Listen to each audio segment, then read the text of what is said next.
Hey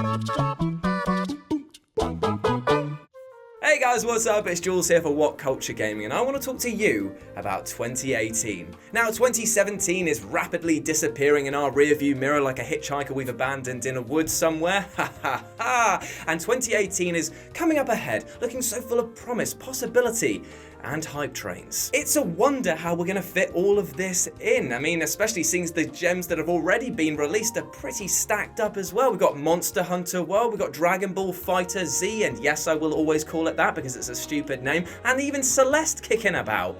Huzzah! Yet you know what? Our plates aren't nearly full enough. So what we decided to do on the gaming channel is take a load of predictions for 2018 in the gaming industry and just chuck them out there for you guys. Because, I mean, who cares if they're wrong? I mean, Fox News has made an entire career out of fake stories. And the best thing is if we get it right, then this smug face will be plastered over everything. So you are very, very welcome. So I'm just waiting for Scott now. He should be showing up at some point. He's always late. Until then, I'll just do the intro. With this in mind, I'm Jules, What Culture Gaming, and these are the 10 bold gaming predictions. Oh, here he is. More like bald predictions. Brilliant. That's good. Wrong spelling. No hair. Fantastic. My feelings are hurt. Number 10. Shiny. Hell. With this in mind, I'm Jules, and this is Scott for WhatCulture.com, and these are 10 bold gaming predictions for 2018.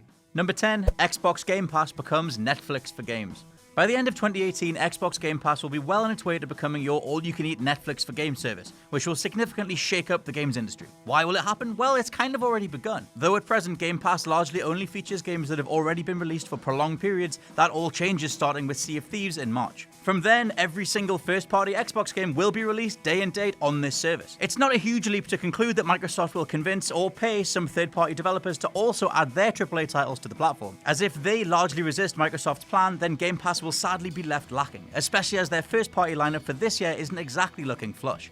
Number 9, Shenmue 3 is delayed into 2019.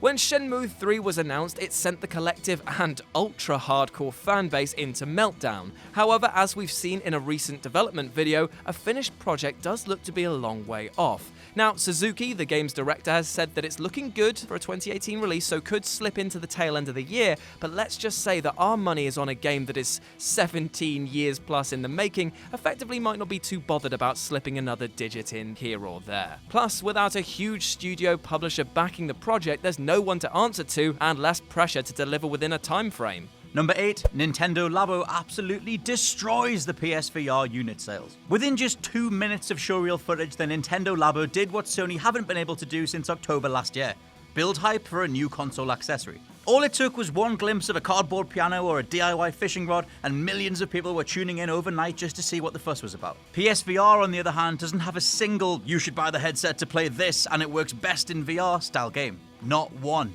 Of course, the actual price of a PSVR headset is around 4 times that of either Labo kit, and in units shipped, the Labo already has a demonstrable rush of interest and a can't wait to play that feel, something that was never attached to Sony's kit before, during, or after launch. Number 7, Battle Royale modes are everywhere.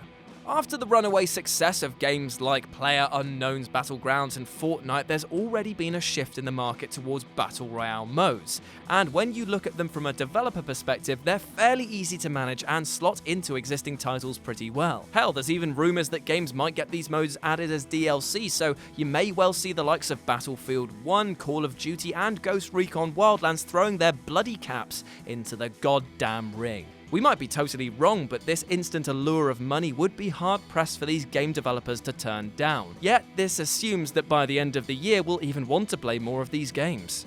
Number 6, PS5 Info starts leaking out. The first concrete information about the PS5 will no doubt start leaking out from respected journalistic sources such as Kotaku's Joshin Schreier before the end of this year. I mean, hell, well-known gaming personality Colin Moriarty has already mentioned on several of his own videos that he knows next-gen systems are in the works. It's entirely possible that the PS5 will launch in late 2019, so some provisional specs and Sony's own philosophical/design decisions for the console will probably come to light sooner rather than later. Countering this are the PS4's absolute monster sales. Numbers have dipped compared to last year, but Sony really could drag this generation out for a while longer if they wanted to.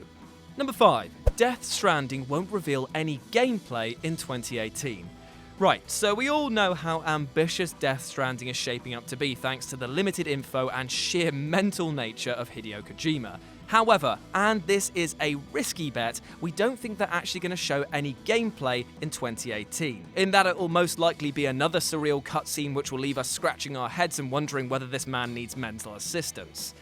E3 is the be-all and end-all of places to throw out your demo, so that's where the turning point of this claim lies. If we get past that and Stranding has left stranded, it's a safe bet that he'd be saving this for a big reveal the next year. It's actually a win-win situation for this, as, if I'm right, huzzah, I can put that on the other mountainous pile of stuff I am good at, but if I'm wrong, then we actually get to see more Death Stranding, so that'd be ace as well. Number 4, From Software's new game is totally a new IP. Some say Tenchu, others say Dark Souls, the rest have no idea what the hell this half-bone, half-meat and all freaky image was supposed to be. Well, what if it was a brand new IP? Perhaps now FromSoft realised that they can survive without their bread-and-butter franchises, and may want to leap into something new straight away. On the other hand, there's clear demand for Bloodborne 2, so they may opt to save that fanbase rather than roll the dice on a new property. But oh please God, let it be Tenchu. Number 3, Diablo 4 is announced at BlizzCon. So it's been 6 years since Diablo 3 has been released, and while there is still a massive core gamer base, the title does seem to have seen the last of its big patches and DLCs, what with the second expansion being cancelled and broken down into smaller chunks.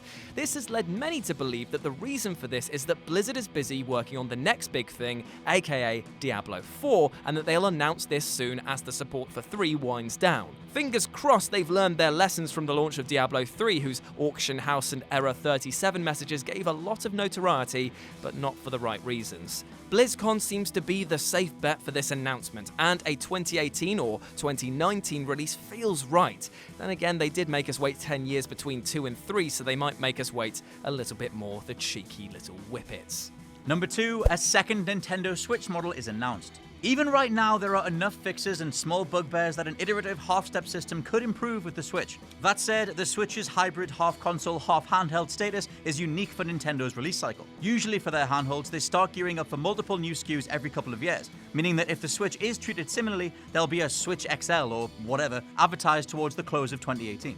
Look, I know it seems ridiculous considering the sales, but as the new 3DS proved, Nintendo don't hold back on new iterations of systems being functionally better either. It's a fine line to walk between iteration and not peeing off the loyalists who supported the Switch from day one. But at the end of the day, well, just look at Nintendo's track record. And number 1, loot box legislation goes nowhere. With all the mainstream uproar that loot boxes caused last year, all the threats, all the comparisons to gambling, and all the "we must change the system" speeches, they sure do seem to have gone a little quiet of late, don't they? Well, it's because, in legal terms, loot boxes probably won't be deemed as gambling because the law themselves aren't updated or have caught up to the contemporary gaming culture. It would take authorities worldwide to start changing the law for it to have any tangible legal effect on loot boxes, which would be enormously time-consuming and almost certainly wouldn't pass in 2018. So while there is still genuine heat to this debate, I foresee this fizzling pretty soon and being swept under the rug, much to the delight of game publishers like Warner Bros. And EA. And yes, EA, we know you've brought back your loot boxes, but are calling it in-game spending. We see through you, you grease-ridden paper bank wallets. But please keep sending us free stuff. Hey guys, thanks for making it to the end of the video. Aren't you a star? Don't forget to subscribe below, and also the people who made this video, they're right here, so go and follow them and give them some love. If you want to see more content, there's probably some stuff flowing up above my head. Why not check it out? It could be fun. I'm not your dad.